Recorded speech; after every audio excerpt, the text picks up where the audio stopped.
અને આજ હનુમાનજી મહારાજ હાથમાં કરતાલ લઈ અને નૃત્ય કરતા કરતા એ રામના ગુણ ગાવા લાગ્યા છે. જય જય રામ કથા, ઓ જય શ્રી રામ કથા,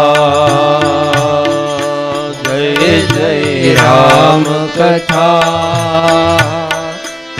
જય શ્રી રામ કથા. બધા તાળીઓથી કીર્તન કરો.